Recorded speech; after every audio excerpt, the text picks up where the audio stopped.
Yo.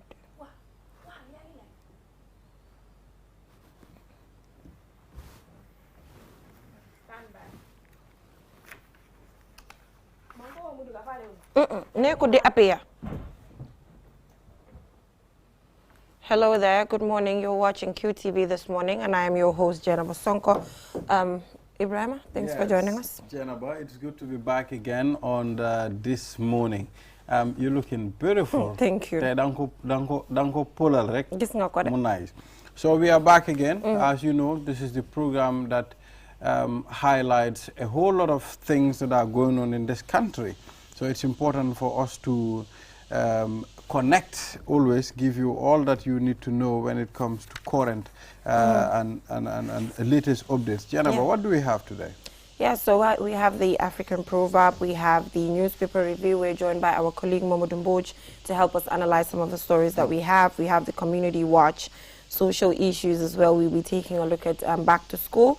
We also have the Click segment. We'll be joined by Buba Fati to update us in relation to what is happening in the world of entertainment. So what is the African Proverb? Okay, let's take a look at the African Proverb. Knowledge is like a garden. If it is not cultivated, it cannot be harvested. Meaning, if you don't make efforts to acquire knowledge, then you will not expect to have it. And if you do not put the knowledge you have to use, you cannot expect to gain anything from it.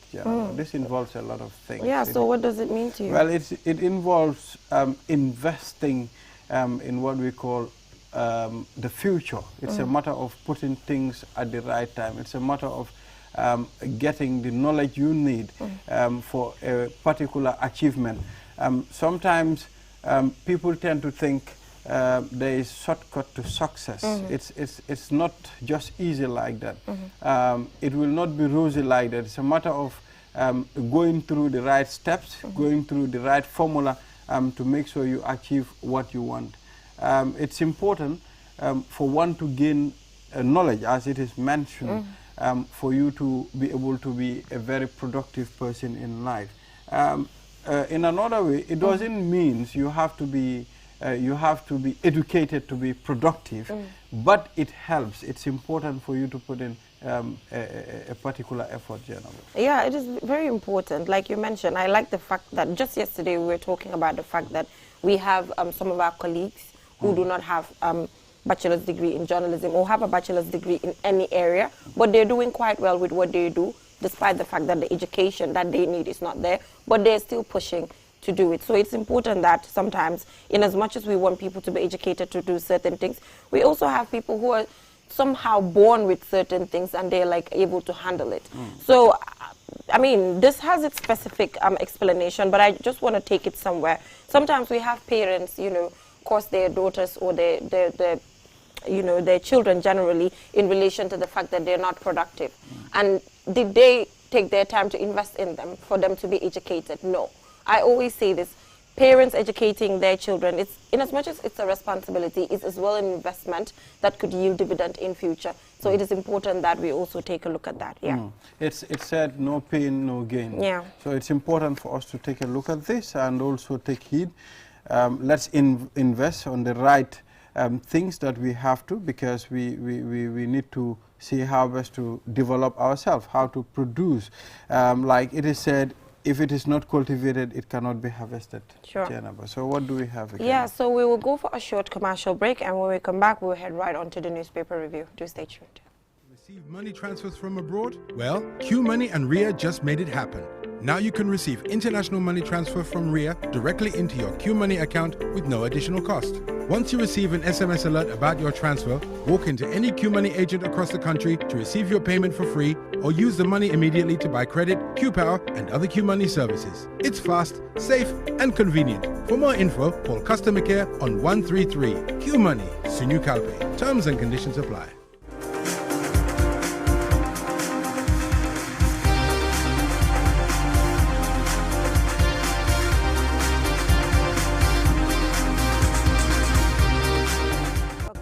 That short break. If you're just tuning in, you're watching QTV this morning. So we will now head right on to the newspaper review. We're joined by our colleague Momodou Mboj. So Ibrahima, is that the Fourier? Yes, that's the Fourier newspaper. Let's take a look at the headlines of the foreign newspaper. Court orders UTG staff not to embark on strike.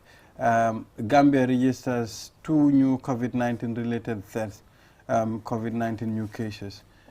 Retired soldiers renewed demand for payment of gratuity from the Gambia Armed Forces. It's not very clear. Of course, Q Money launches international remittance service.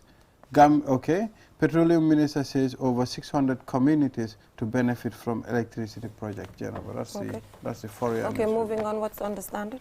Okay, the Standard newspaper, OIC Roads contract finally awarded.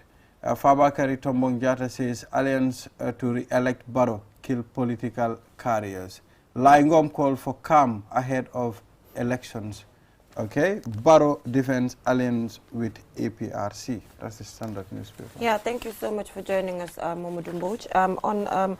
Currently, we can see that UTG, there's a lot of controversy surrounding it, as court orders UTG not to embark on strike.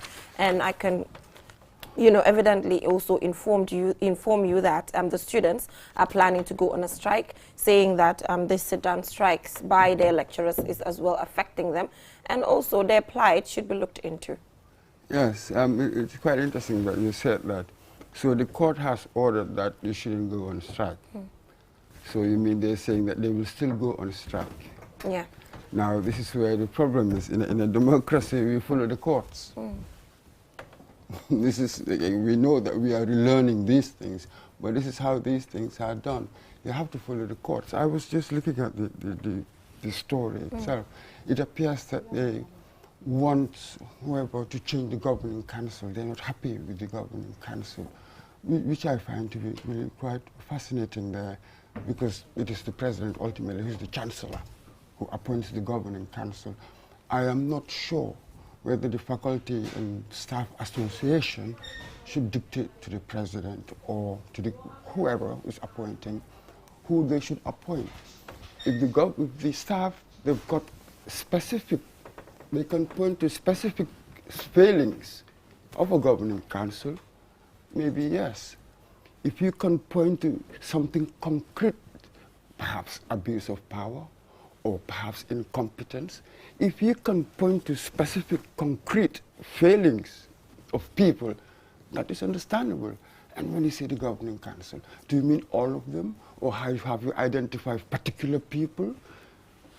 I am not so sure what is going on. These days you have a lot of groups appealing, talking about the constitution and all sorts of things.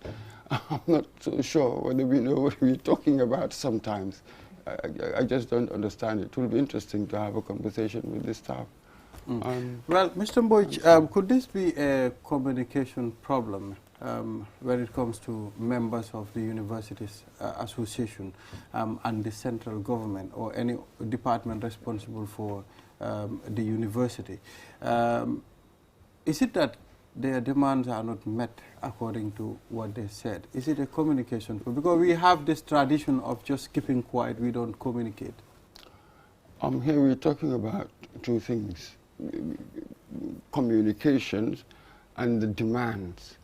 I think the demands have already been communicated, but just because you make a demand doesn't mean that I give it to you. I will have to analyze, assess the reasonableness of the demand, the rationality, the practicality. We do all sorts of things with demands before we decide whether to grant it or not to grant it, or to modify or do whatever.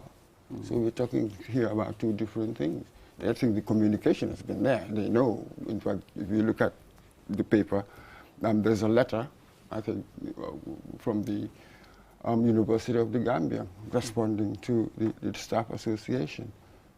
So people know, it's just that whether these demands are reasonable. Okay. Moving on, we see that Q Money launches international remittance service, and quite interesting moderation there. That was really, really good. So now let's take a look at, as a Gambian citizen, how you feel this will change the narrative in relation to easy access to remittances. Well, it's bound to. One cannot see how it cannot in many ways. We say it all the time. About 20% of people are unbanked.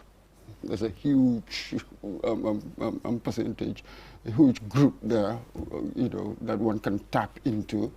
And remittances, what do we say about remittances all the time? There's loads coming in, and then you know that this is really the direction of the future. So even though now, compared to other areas, we don't have many people really into mobile money transfer. The penetration is not huge yet, but you can see where it is going. It's bound to go there, just as anywhere else. And this is the first, of its kind.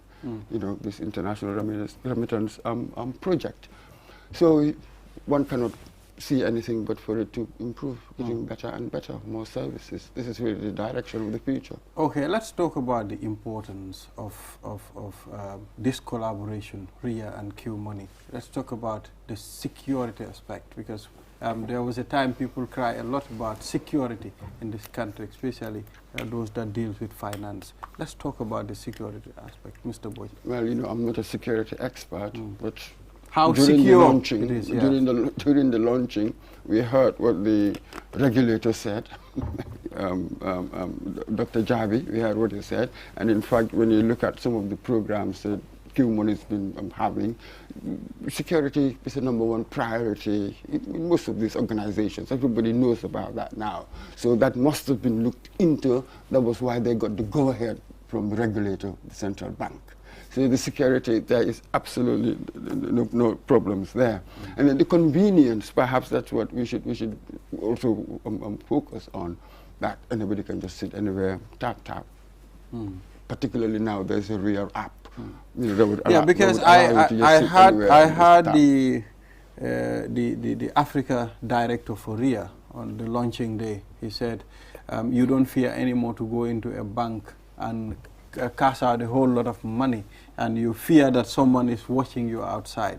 So I think it's also very secure. No, there's no denying about that. So and the thing, what do you call it, the convenience and all the rest of it.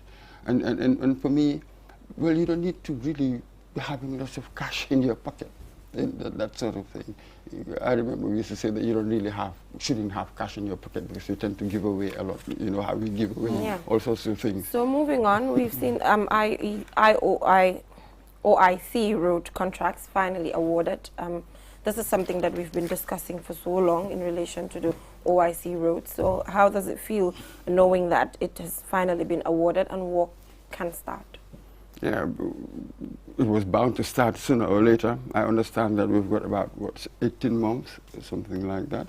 So now they said they've given out the contracts, and we will see. I mean, the last time the president went there, took a tour, well, he said that he was confident that projects would be completed in time for the summit. So we'll see. Yeah. Okay, let's see. Although people are still having ups and downs about the date, it's 2022. It's very soon will be in that year. And of course, contracts are to start now. People are fearing whether they'll be able to complete before the conference.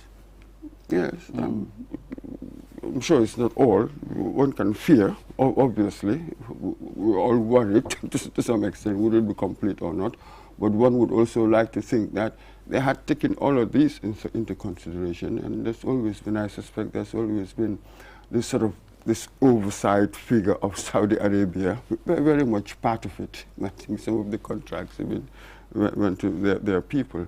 So one would like to think that they know what they're doing and what needs to be completed for the OIC will be completed.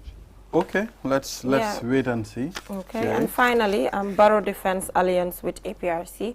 We are still yet to see what that memorandum of understanding entails, because we confirmed that the one that was circulating on social media isn't the actual one. So what are you looking forward to seeing in that memorandum of understanding between the two parties? No, not much really.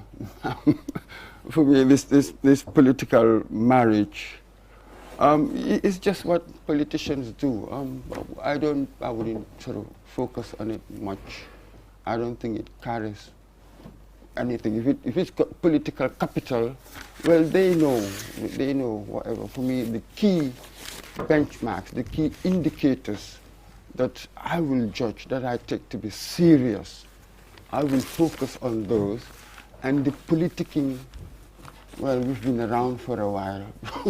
We were sort of desensitized. We don't see much of those. We'll focus on the key benchmarks of what we need to do. If it's going to give them political capital, well, good. If it backfires, well, that's their choice. Okay, Jenaba, we also have a story on COVID-19. We have 19 related deaths. Mr. Mboj, are people taking it lightly, COVID-19? I'm not sure what you mean by that. We reported sort of what they call, there was a certain slack attitude because of the, what do you call it, conspiracy theories and all the deniers and all the rest of it. There was always that constituency. But we've also seen that gradually a good number of our people have also gone to take the jab and that sort of thing. So it's been a mixed story, even though on the one hand we will talk about conspiracy theories, deniers, and COVID hesitancy, you know, the vaccine hesitancy and all the rest of it. Yet we've also seen some strides into getting people vaccinated. The last time I looked at the figures, apparently about 10% have been vaccinated so far, which is quite low. I understand that, for instance, in Cape Verde, 18% of the population have been vaccinated. And we know that in the end, to get herd immunity, you need about 60% vaccinated. There's quite a long way to go, but we'll just keep on talking. We are journalists, we'll just keep on talking. Those who are hesitant, those who are doubtful, we'll reassure them to go and do it. This is the reality. Yes, Jay, any other thing? Yeah, I'm afraid that is all we have. Thank you so much, Mamadou Mboj, for joining us on the newspaper review. So we will take a short commercial break, and when we come back, the program continues. Do stay tuned.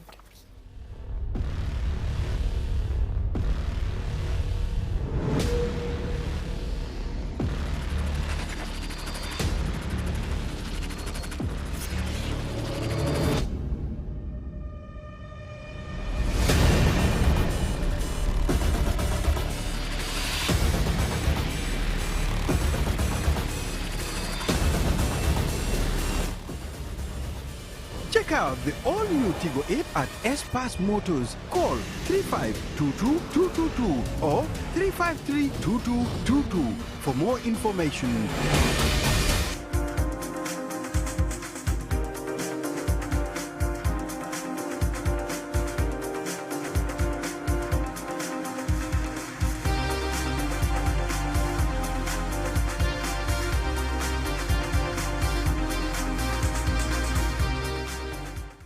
Welcome back, viewers, from that break. If you're just tuning in, you're watching QTV this morning. So we'll take a look at our community watch, and when we come back, we're still joined by Mamadou Mboj, and we'll have a discussion in relation to that. Stay tuned. Smoked catfish is popular in the Gambia due to its unique and delicious flavor. Most of those involved in this business are women who toiled hard to earn a living. These women who operate near the Banjul terminal on the shores of the Atlantic Ocean are experts in the art of smoking catfish. Aja Maimuna Sonko reveals that she ventured into the business in 1992.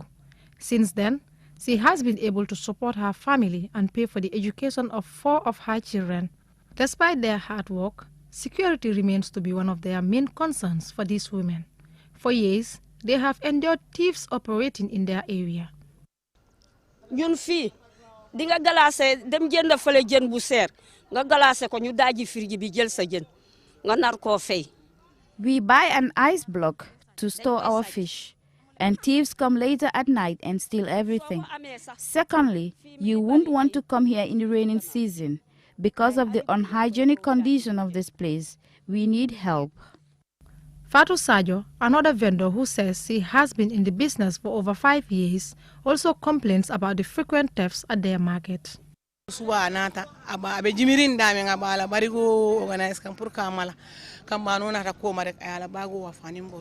Just last week, one of my colleagues came early in the morning, preparing to start her business, and she was robbed by an unknown person who came behind her and stole her bag, containing large amount of money.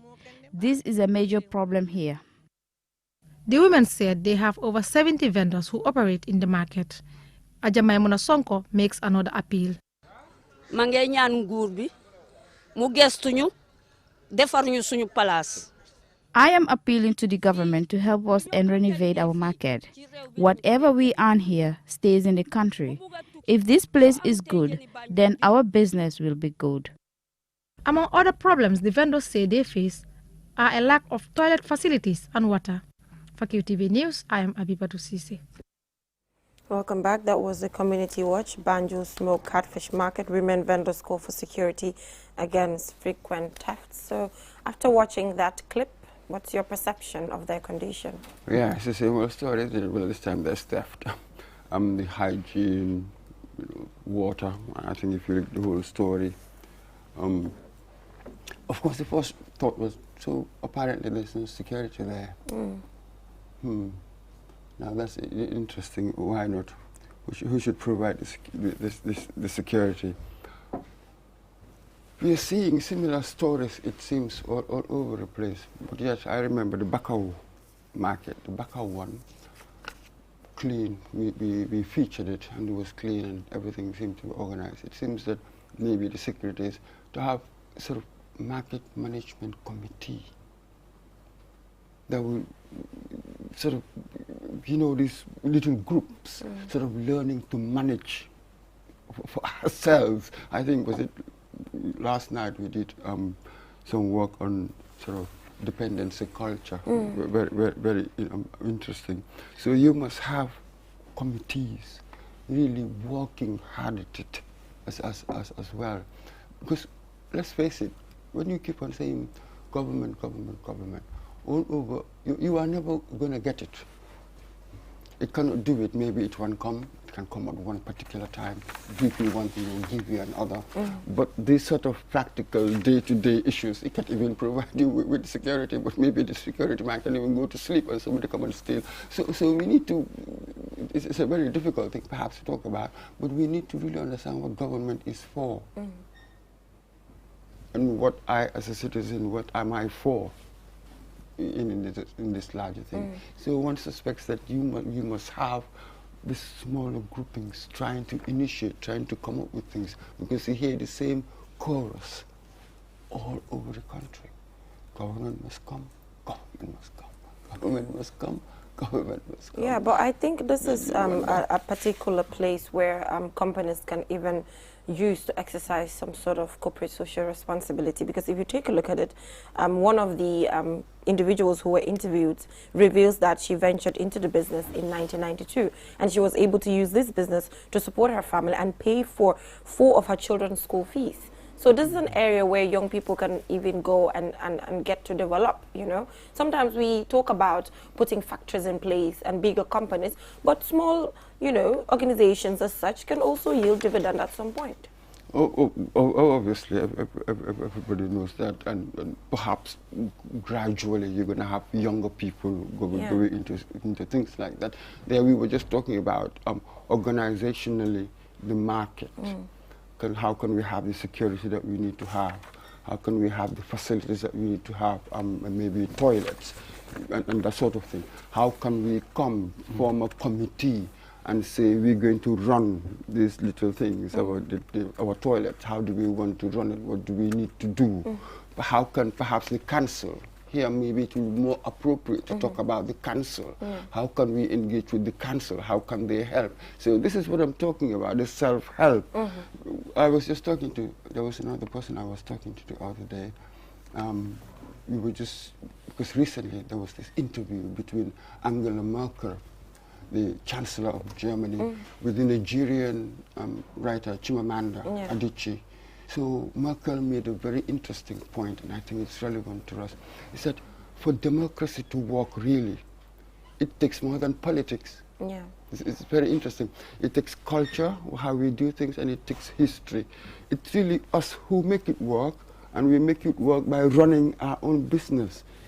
When every household, you take care of your business, I think the street becomes better. But if you have 1 or 2 households along the street, only maybe 1 or 2 are doing well, then be careful, there'll be thieves around, there'll be no peace for anybody. So that's what a nation is. If everybody, we do what we need to do, then you build a bigger nation. This is what it is. So we're just having to relearn some of these things and self-reliance, because I know that this is the reality. People have been saying it in Africa all over. As long as I sit and wait for government, I am unlikely to get much. Government doesn't work that way. You know what I mean? In fact, the money government's got is what we give it. Yeah, Mr. Mboch, sometimes there are people that, you know, they don't even know the right place to go to. They have their councillor, they have their VDC chairman, but most of them don't even know the responsibility of these people. So don't you think that's a problem? Yes, and I blame you journalists. It's your job to disseminate the information. Democracy depends on this fourth estate, as they call it. Absolutely. Democracy emerged with journalism in many ways. People need the information. It is on the basis of the information they go and vote. So absolutely, it is your job, and we know our society how it's like. The literacy level is really slightly over 51. It's not that high. There's a lot of lack of education, and people do not know. Granted, that's really what our reality is. So we are in the process of trying to improve that. I mean, this is not something that you can improve overnight. It's a generational game. This is our reality, unfortunately. It doesn't matter what our idealisms are or how quickly we want it to change. I mean, just wanting things do not make it happen. Well, steps should be taken to help them, because some of them said they've been here since '92, and this is where they feed their families. Well, Jenna. Yeah, I'm afraid that is all we have. Mr. Mboch, thank you so much for joining us. So we'll go for a short commercial break, and then when we come back, we'll head right on to social issues. Do stay tuned. So, cash in any amount starting from $10 and enjoy the amazing services QMoney has to offer. With QMoney, life is easy. Visit your nearest QMoney agent to cash in or call customer care on 133.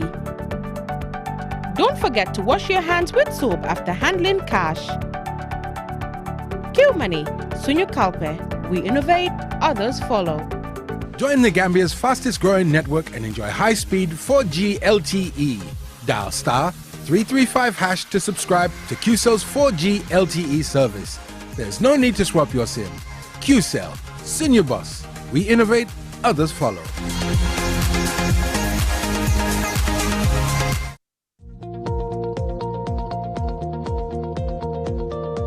To make sure your company's products and services reach your potential customers, it is essential that you choose the right channel for your marketing purposes. QTV has the widest reach locally and beyond, and we can give your business the visibility it needs. Call QTV Marketing on +220 324 4444 or email us at marketing@qtv.gm and take your business to the world.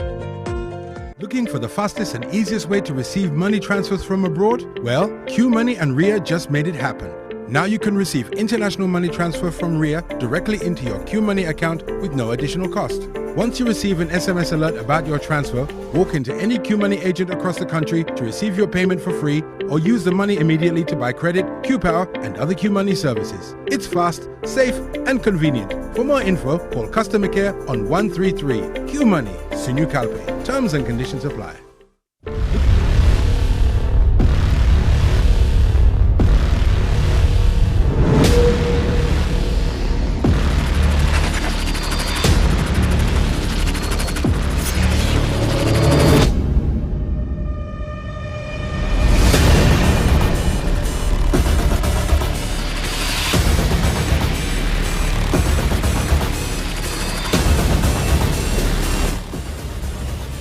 Check out the all-new Tigo 8 at S-Pass Motors. Call 3522-222 or 353-2222 for more information. Sherry. Buy your QCell credit using your QMoney account without any hassle.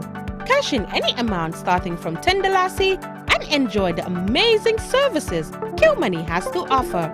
With QMoney, life is easy.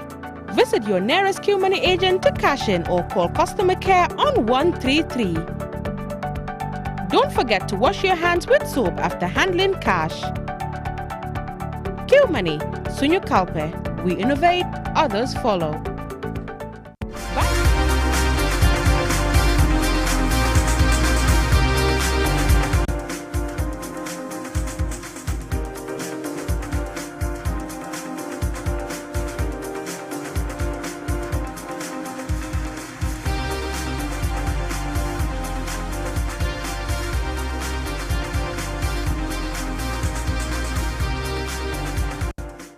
Welcome back, viewers, from that break. If you're just tuning in, you're watching QTV this morning. So we're heading right onto social issues, back to school. So we're joined by Bakari Cisse as well as Lamin Fataja. Thank you so much for joining us. Thank you. Yes, so good morning. So yeah, so I will start with Mr. Cisse. Take us through some of the preparations that were put in place now that it's back to school already. Kids are now going to school after a long break. What were some of the preparations that was put in place to make sure that the whole process goes on well? Thank you very much, and good morning, our viewers. As a ministry, we find it very important to come and discuss with people, especially our stakeholders, about school opening. We may all know we have been affected by COVID, and COVID has changed life, forever, including the schools. We are not exception. And together with the stakeholders, we should be able to see how safe our schools really open for children. Obviously, I'm here with Mr. Fatajo, who is Regional Education Director for Region 2. Well, at the level of science and technology, we are also responsible for the distance learning. We are making every preparation to make sure that in the event where COVID goes worse, to the extent that schools cannot physically open, how do we open schools virtually? And our work has reached at a very advanced level now to virtually open the schools by Monday, inshallah. That's our plan. Okay, so schools are virtually. When you say virtually, you mean distance We should learning? be able to deliver curriculum online. Okay. And then using all array of online facilities like TV, for example, radio, and then digital. That's continuing. That is continuous. Okay. Let's look at the virtual learning. That's the digital learning. That's how effective? What is the response? How did people find this? Is it effective? This is the first time almost. We are not long into it. Of course, people are very interested in it, and that's why we are doing it. This is a policy directive from the ministry to digitalize our curriculum. But then the COVID hastened the whole process. And we started last year. And last year we were taken by surprise. And that's why we have taken time this time to do more homework and make sure we reach to the people. The feedback we got from the people, of course there are some issues here and there to address, but generally it was very much welcoming. Well, it was a welcoming Geneva. Yeah, so Mr. Fatajo, Director, Region 1, is it? We have Region 1 here, and it's supposed to be Region 2. So sorry about that, Region 2. So how has the preparation been at the regional level there? Oh, initially, as you know, the directives came from the senior management team, where decisions are taken to make sure the schools are opened and children are given their constitutional right to education, and that learning also continued in a safe school. We met as SNT, the regional directors are also part of, and then we agreed that only 28 schools will be open nationally. That is going to affect about 700,000 plus learners all over the country, about 1/3 of the population of the Gambia. So it means it's a huge tax that the ministry took. First of all, we agreed that when the first COVID came and went, at a certain point there was complacency. People do not care much about the protocols that were given. We had about 33 protocols from the gate within the school and in the classroom. There are protocols as to be observed, and that helped us that we did not have any major impact when it comes to COVID the last time. So we learned from that, and then we continued. We understand that we need to continue with community sensitization that is reaching the communities. Last year we did one nationally one day, and then we reached every cluster all over the country. We had the same model. We have everything designed for nationwide approach. We're going to take the same thing again. Ministry has also put aside monies for us to do that. That is one of the things that we are going to do to make sure that we bring back, because we are going to live with COVID, we believe. And that is important that we take it seriously, because education is different from all other institutions. It's different from the market where at your own comfort, you can go to the market, do whatever, interact with people. You can go to you can enter a vehicle, it's your wish. But education is a policy, is a constitutional right for the child, and we call them to come to school. That means the schools must be saved, must be saved. And then we also agreed that we are going to supply the personal protective gears also, and we are going to also supply the sanitary materials. We're also going to reinforce the protocols to make sure that we have people that are assigned to make sure that protocols are observed in the schools. So we've done all that. Just yesterday I had my cluster monitors also gathered, where we look at the checklist for them so that they continue monitoring to make sure that learning also continues. Because we have about 72% of our schools that are small schools all over the country, in the provinces. They are not major problems. But when you come to the urban areas, like the Greater Banyan area and part of West Coast region, we have these big schools where we used to have over 70 in a class, 60 in a class, and now the health regulations are telling us to do social distancing, where you may not have more than 30 in a class. We had instances where a school was having only 29 classrooms. By our simulation, that school will need about 90 classrooms. So how do you manage to make sure that we do those simulations? Some schools will be doing even alternative methods, where some of them will come partly 3 days in the week. The others will come the other 3 days. That way they will have about 6 days of schooling. But the child will only have 3 days, as he said. So we'll have alternative means of also transmitting that knowledge. That is where the e-learning will come, digitalizing our curriculum to make sure that the textbooks and other learning materials that are through games and others will be in place, and then will be uploaded even on mobile phones for children to continue learning. We are in a generation where ICT rules the world, and then we are in a knowledge economy. We must play a part, and then also run along with other countries. That's some of the things that we'll be doing to make sure that let's talk about the attitude of students towards education now. We've seen some of our results previous years, and they were not very impressive.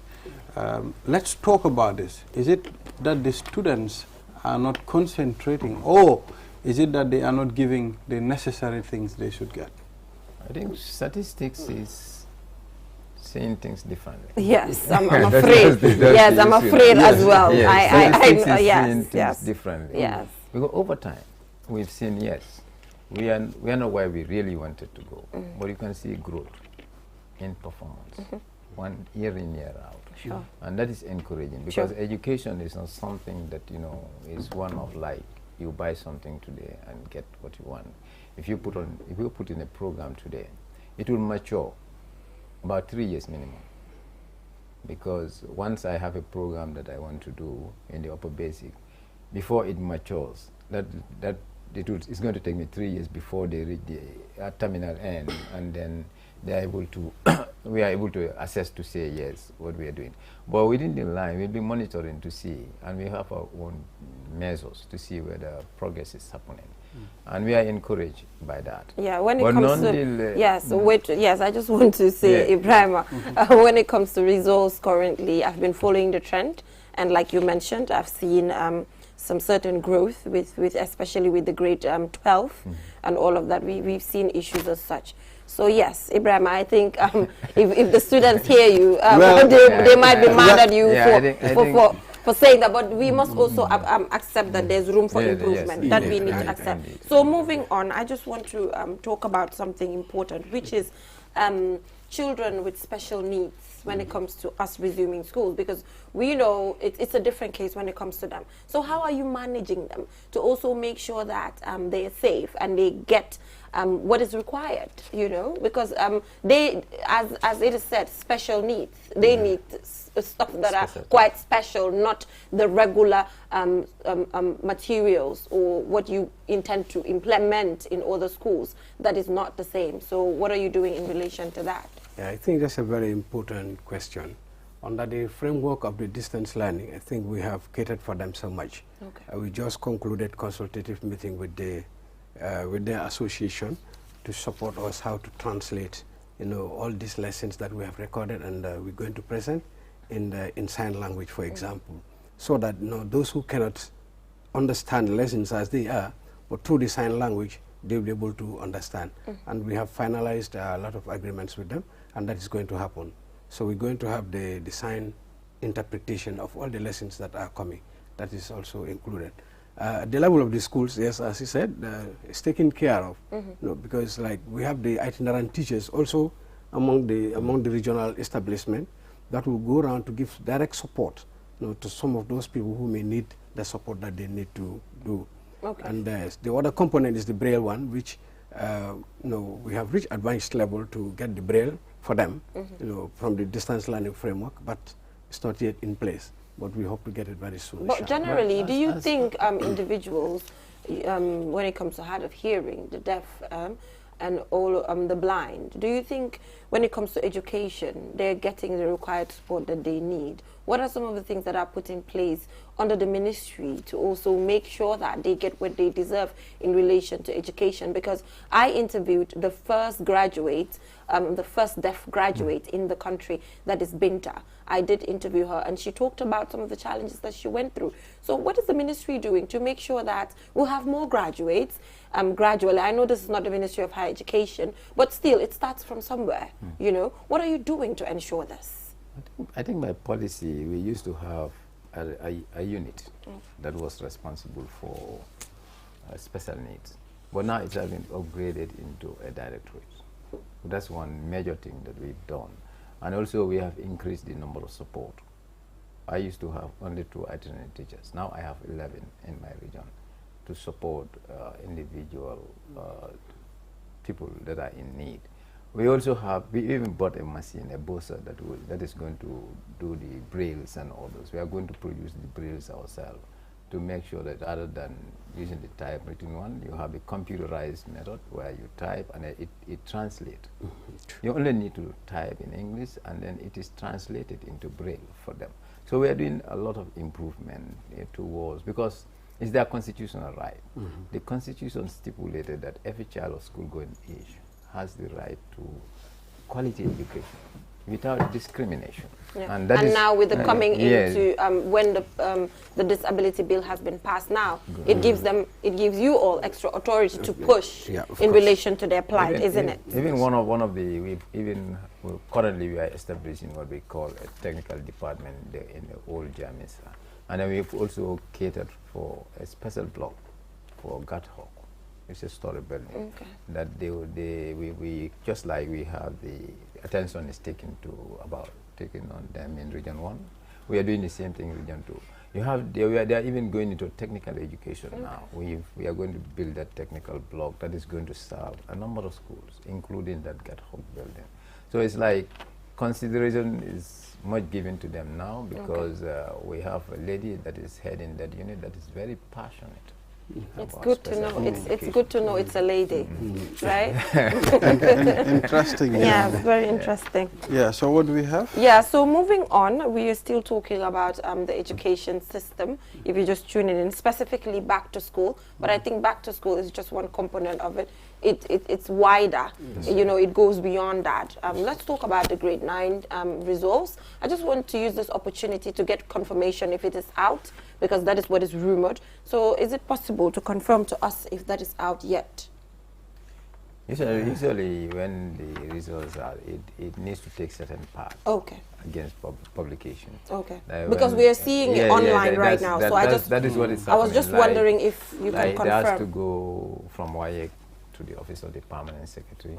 A technical committee would sit over it and do major analysis, which is going to support the ministry. So which means it's not out yet? It's not. Well, it could be out, but not officially. It's not officially. Okay, this is important because I know children. Have been announced by the permanent secretary. Okay. That the results are out, and then he would give details of student performance. Okay. And I'm not sure that that's not yet. Okay, but it's good that we're using this opportunity to do this, because right now I know the grade 9 students have a lot of anxiety, and I've got a lot of students contact me to ask, because it's media, so it's important that you make it clear to them so that they can just calm down and relax and wait for the official confirmation. WIC is also online, and they can access their results and things like that quickly without any formal official. Okay, but they can access it, but the formal announcement. To access their results and things like that. As a ministry, we cannot say it's formally out until the permanent secretary declares it is the results are out, and these are the performance by area, by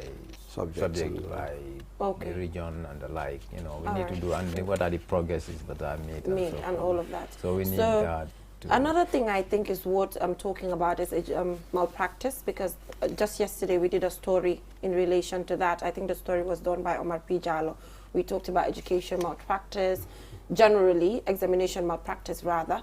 So what is the ministry doing to make sure that this menace is tackled, you know? But according to his report, well, there's some sort of improvement at the end of the day. I can remember during my grade 9 exams, my science paper had to be cancelled because a malpractice happened, you know. But I've not been hearing it. So does that mean the ministry is tackling it well?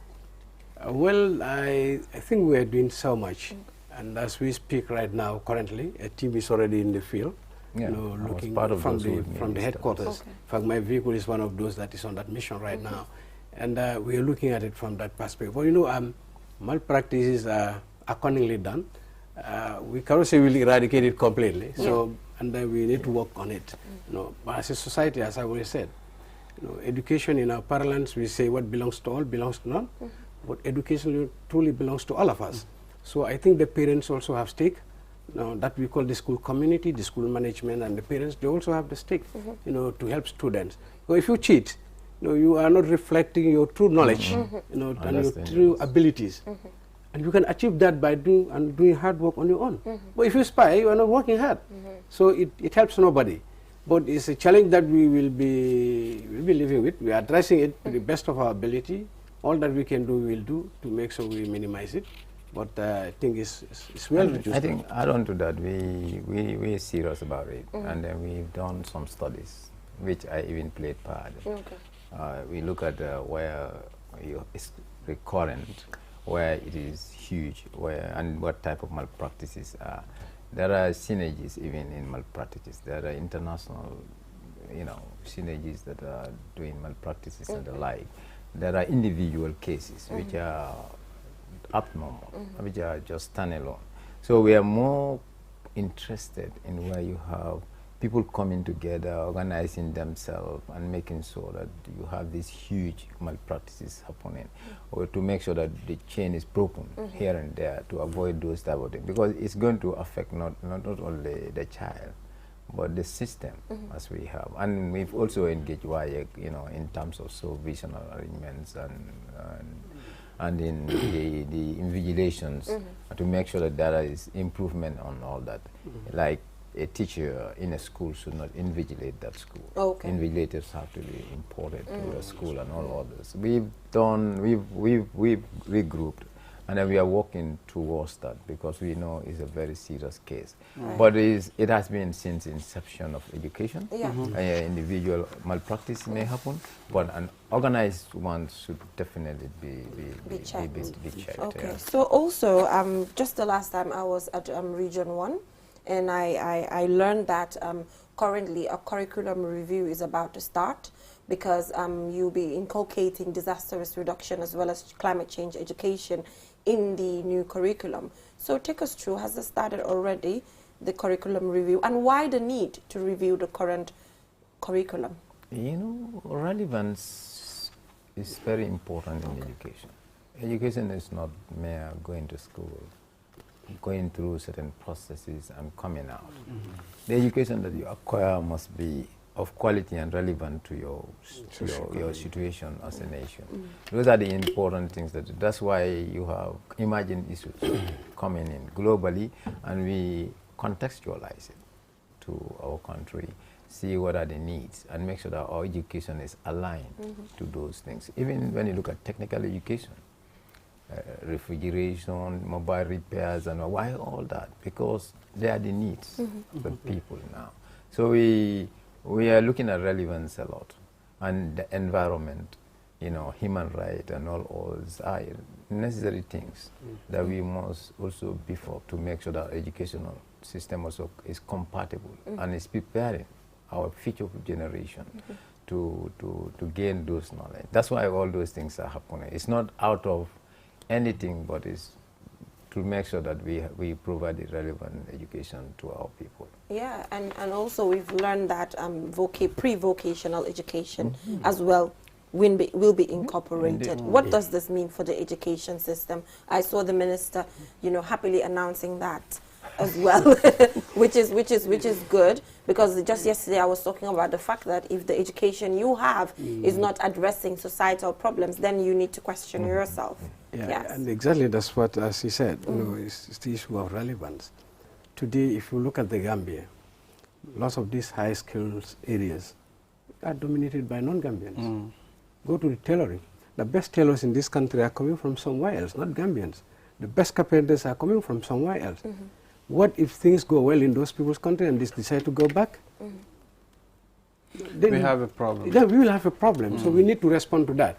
And if you look at it from practice, we have been struggling with TVET education. That's what we call TVET education. At the time, all these technical junior secondary schools were built to address that. But guess what happens? You and I, we wouldn't want our children to go and study carpentry, for example. We want our children to become dentists. We want our children to become, doctors, and pilots, and so on and so forth. Not to become carpenters, not to become refrigerator fixers, not to become gas fixers. And we need gas. You need gas supply in your compound. Sure. You need carpentry works in your compound. The best architectural building, the designs are done by somebody else. So like he said, we should develop our curriculum in such a way that it's relevant to our socio-economic context. Sure. And as a result, we have to be continually reviewing the curriculum to check whether it's responding to the... And life is very dynamic. Today you need one thing, tomorrow you need something more and different. So we need to be responding to that. So that's why the curriculum has to be looked at, and is the key for whatever it happens. It's the key to education itself. What you learn is very, very important. Add on to that, pre-vocational education is very important because you need to identify skills, talents, and where you fit at very early age, so that you will develop that skill. And we are targeting, say, grade 4. By grade 4, you should be able to do certain things that would exhibit the skills of the child. Like molding. When I was going to school, you have to mold. Those skills, those are the type of things that you start with. You don't necessarily come and bring tools that are very, dangerous for children to use. But you can do things that would exhibit their skills. That shows that this guy has a skill that we can nurture.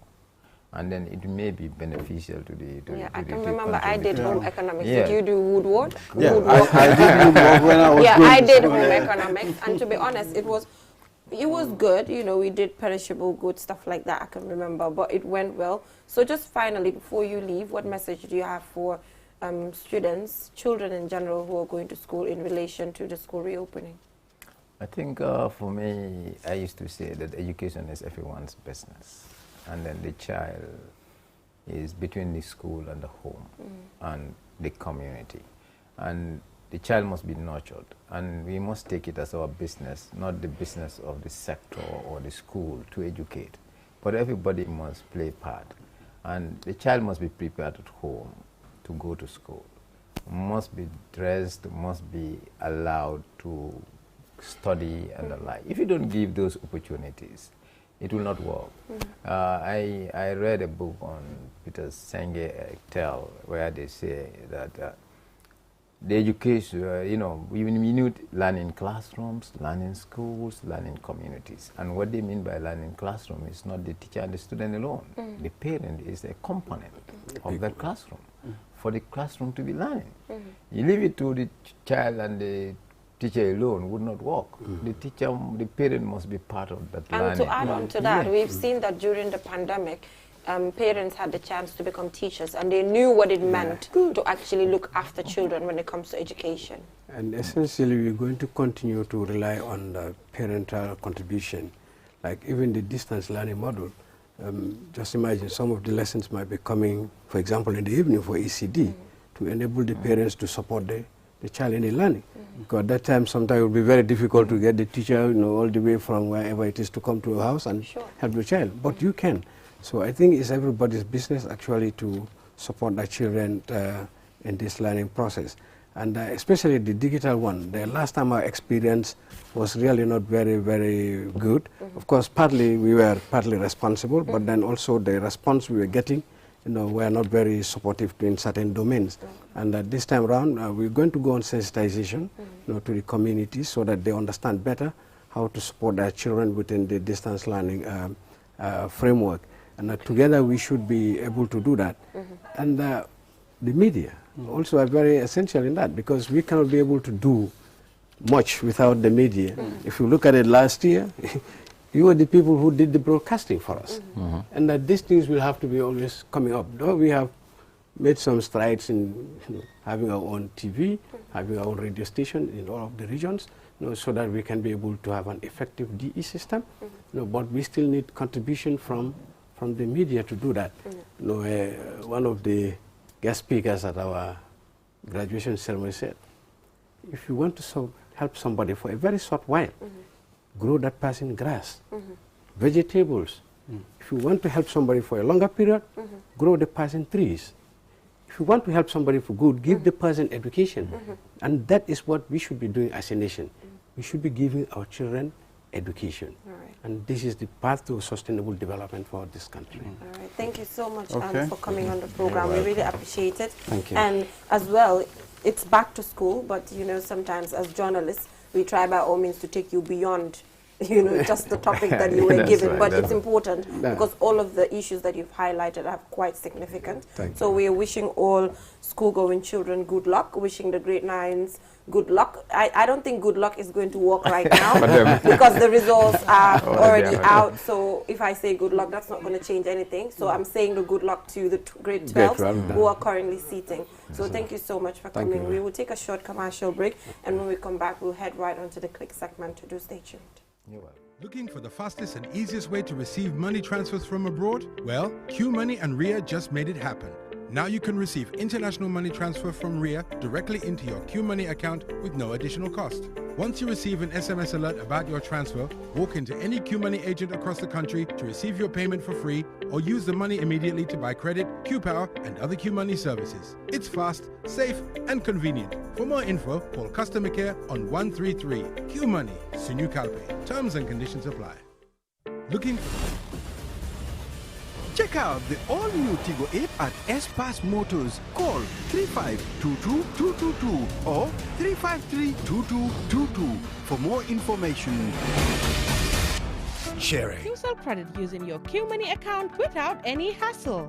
Cash in any amount starting from $10 and enjoy the amazing services Q Money has to offer. With Q Money, life is easy. Visit your nearest Q Money agent to cash in or call customer care on 133. Don't forget to wash your hands with soap after handling cash. Q Money, Sinu Kalpe. We innovate, others follow. Join the Gambia's fastest growing network and enjoy high-speed 4G LTE.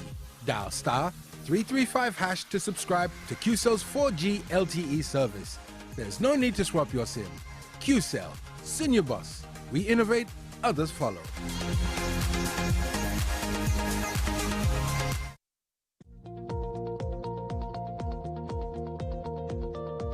To make sure your company's products and services reach your potential customers, it is essential that you choose the right channel for your marketing purposes. QTV has the widest reach locally and beyond, and we can give your business the visibility it needs. Call QTV Marketing on +220 324 4444 or email us at marketing@qtv.gm and take your business to the world.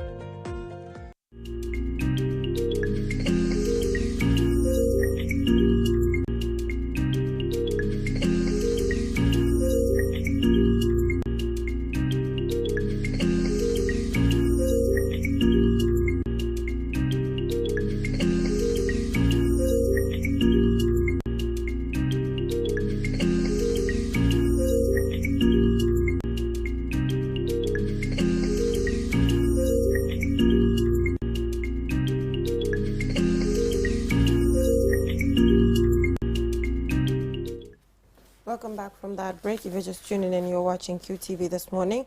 Now we'll head right on to an interview that Buba Fati conducted. So we'll take a look at that. Yes, and when we come back, the click segment. The click segment. Hey world, it's your boy Skelman Sweezy, and this is the morning show, man. It's summertime. We're at Q City and then we are having fun. My guest with me today is Imag. Welcome to the show. Hey Joe, this is your boy Imag G, Vigilus very own, Vigilus #1. Y'all know the vibe, man. Hey yo, Skeng man, you know what's up, man. Hi brother. Tell us a bit about your music career as an artist. Well, I am Imag G, born and raised here in the Gambia. I started music back then early 2019. Then I chose it as a career, and probably it has been going fine. And then the people that got my back have been supporting me throughout when I started this journey. And alhamdulillah, it's moving smoothly. Yeah, sure. Imag G, what project are you working on so far? Currently, I am not working on a project like specifically like an EP or an album. Nah. Currently, I'm working on my solo project, working on singles, collabos. Yeah, I'm early this year, February, I did my first ever concert, which was the Made in Vigilo concert, which I did here in my hometown. Yeah, as I Imag G, the king of Vigilo, everybody know that. So the show was sold out. My Vigilo people do represent and they support a lot. Everything was mad. Yeah, man, for real. Shout out to all the Vigilo fans out there, man, supporting my brother. He needs all the support. I'm not gonna lie, man. He needs all the support. As an artist, you need people that support you for you to stand firm. So, any visuals? Are you about to drop any visuals so far? Yeah, like before my concert, I dropped like 3 visuals. Yeah, I did a Corona song which I featured Mendoza and Jaus. We did the visual, and then I dropped another visual to Dance for You. And before my show, like I think I dropped 3 visuals. Yeah. My latest visual is on YouTube. Like it's trending probably. Fever. Yeah, it's also a good one here for work. We're gonna take a look at this video from Imag G, and when we come back, the interview continues, man. Oh no, it's just music. It's your boy Maggie. It's your boy Maggie. Baby, calm down, no. Girl, your love, they make me crazy. If you know there, I got your fever, oh, yeah. Baby, calm down, no. Cause your love, they give me life. If you know there, I got your fever, oh, yeah. I will never let you ask for something. Before you talk, I'm gonna give you plenty. I go put them where you need it, baby, yeah. Baby, cool your temper. Girl, you make me crazy. Please give me life forever. Give me life forever. Baby, cool your temper. Maybe cool it down, no. Maybe cool your temper, yeah. I go fight for your love, oh. I go shoot for your love, oh. I go punch for your love, oh, yeah. Baby, calm down, no. Girl, your love, they make me crazy. If you know there, I got your fever, oh, yeah. Welcome from the short music break. That's Imag G, and that's his video, man. It's on fire, trust it, man. That video is on fire. Who is doing production for you? Which studio are you working on? Are you working with so far? Currently, I'm working with Jaus. Yeah, Jaus Music. Yeah, I'm working with Jaus. He's my personal producer right now. Yeah, he did most of my productions, my beats and all that. Yeah. So shout out to Jaus Music. You're making my boy do great in the music industry, man. No lie, bro. So Imag G, where do you want to see yourself from now to next year as an artist and as a musician, actually? like for me, like next year is even far. Like man, nobody ever wanted. Like man, if I get the support that I needed, like just my 6 months, put my take over like for real because I got the potential and I got the standard. Cause like man, right now my songs you have name oil. Man, never artist behind that. I just talk, drop in a song, talk at hard job at like man, nobody work, nobody multiply, nobody double up. See everything what I do. Right now, if you go to my studio, they might see just open a small folder. You're gonna see a lot of projects you have already done. More than 20 something songs we got them on stand. Anytime on the new back-to-back drop. So, Imagji, let's wrap up the interview. Give us your final words, and then we call it a day, man. Yeah, man, mangi jaji fals ma fancy ak suma wa bijilo it is your boy Imagji. Luma leno ojma y'all keep up the support len ma lo learn it from and inshallah we're gonna take over this whole game as y'all know. Come swing thing do yomba. And sass to my team Imagji, sass to Charles my producer and sass to my manager. Hey Dabo, I see you. See you, bro. That was Imagji with us, man. It's summertime, like I said, and we're having fun. Jennifer Mbale, I hope you're having fun as well, because I'm having fun already, man. I'm on fire. Till I come your way next week, I'm Skengman Sweezy. Bye-bye. Alaba.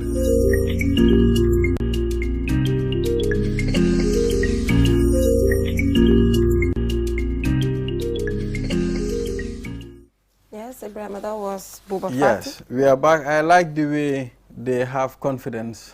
I'm taking over. I have 6 months to take over. Yeah. He said he's going to take over, Jay. Hopefully, so we'll monitor that and see. Interesting interview out there by Skengman. Man is ugly. Yeah, so before I leave, this outfit is provided by Aisha Balde. Thank you so much. If you want something like this, you can contact them on 3241-798, 3241-798. Thank you so much, Aisha, for the outfit. I really appreciate it. It's beautiful. Thank you. Jainaba. All right. Yeah, so I think we'll wrap up. This is all we have. All right. So today. I'm afraid that is all we have. See you next week. Bye for now.